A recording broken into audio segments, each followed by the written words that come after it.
Are you ready for a rant? Get your coffee.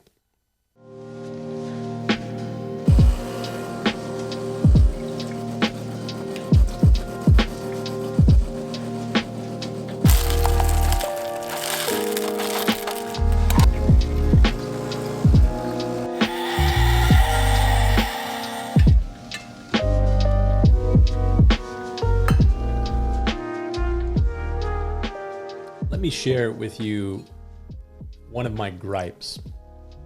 Church is often unengaging, uninteresting, and seemingly irrelevant.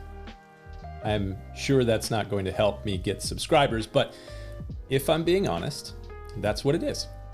And let's be really candid about it. The decline in church attendance among people in a big way my age and younger, especially guys, I'm 40, is, I think, proof of the fact that I'm right, that church has a tendency in our day of being unengaging, uninteresting, and seemingly irrelevant. Over the last 20 years, I've had the privilege of serving within a local church, and it is my view that the local church is a necessity. We were created for connection.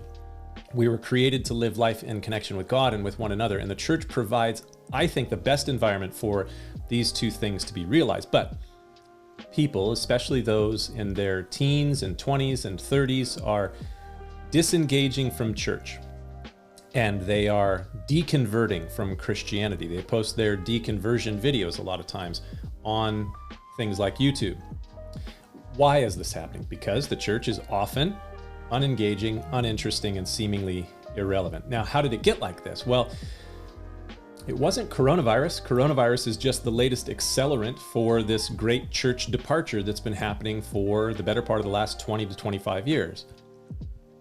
How did it get like this? Well, I was recently having a conversation with a new friend of mine who is an avowed atheist. He wasn't always an atheist. He was raised Catholic.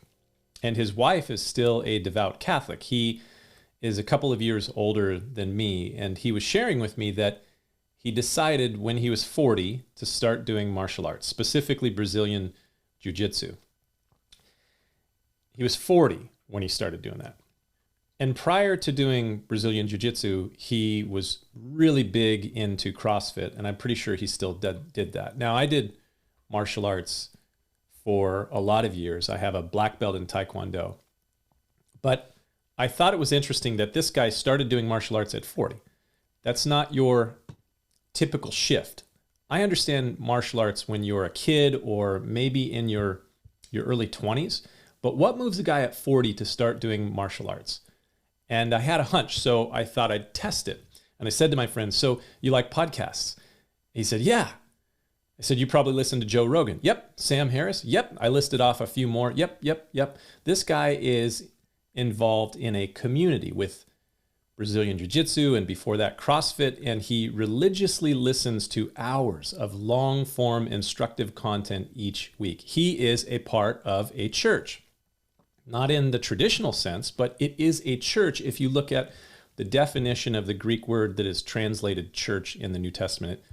It's a gathering of people that have a common connection of some sort. And he left the Catholic church that he was raised in for the CrossFit BJJ podcast church. Why?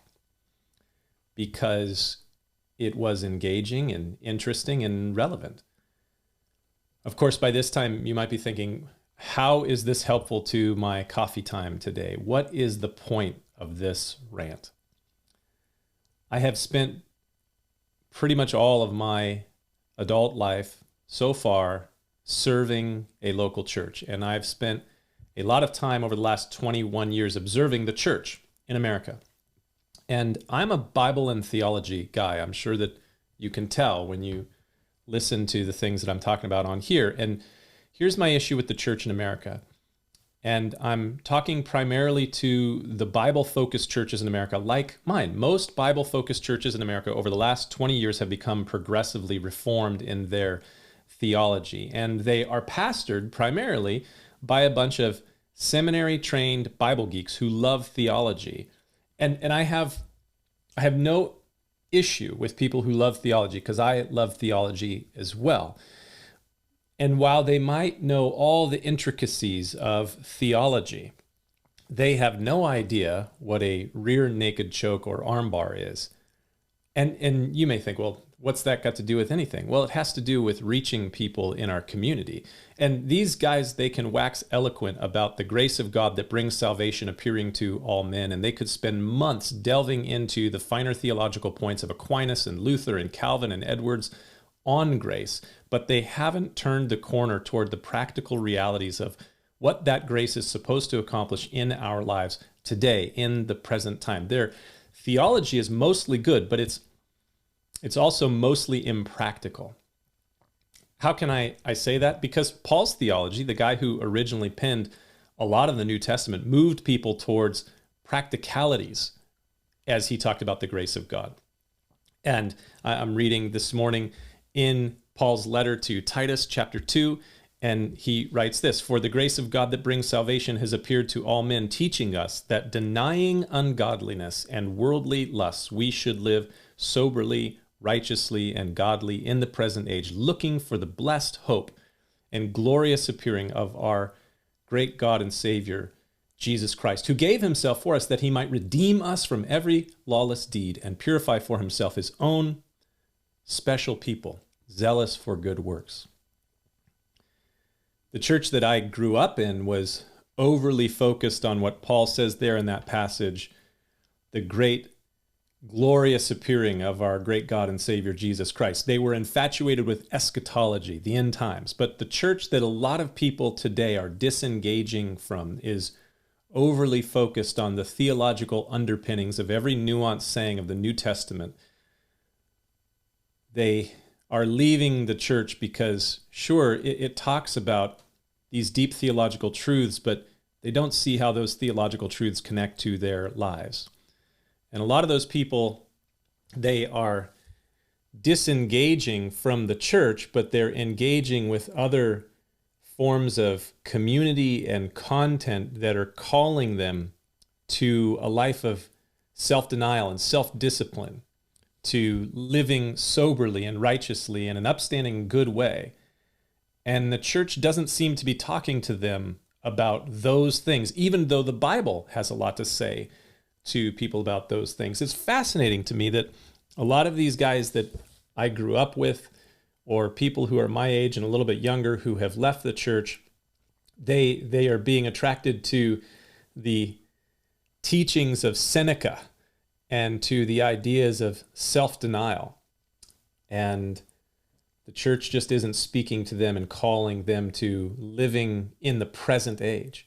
We can be so focused on what Jesus accomplished in the past, which is absolutely true and absolutely important, and we should know that his death on the cross deals with our sin, but his death on the cross and the grace that God gives to us, it should transform our lives in the present age, that we should live soberly, righteously, and godly in the present age, that we would be redeemed and purified from every lawless deed. This is what God wants to accomplish in our lives. So, while the church is speaking about the nuances of theology, we should also be showing people how the nuances of theology transform our lives right now. Not overly focused on the end times and life in eternity, not too far focused on what was accomplished through the death, burial, and resurrection of Jesus. All those things are important, but we also need to show people how that affects our lives right now and what the call of Christ is for today.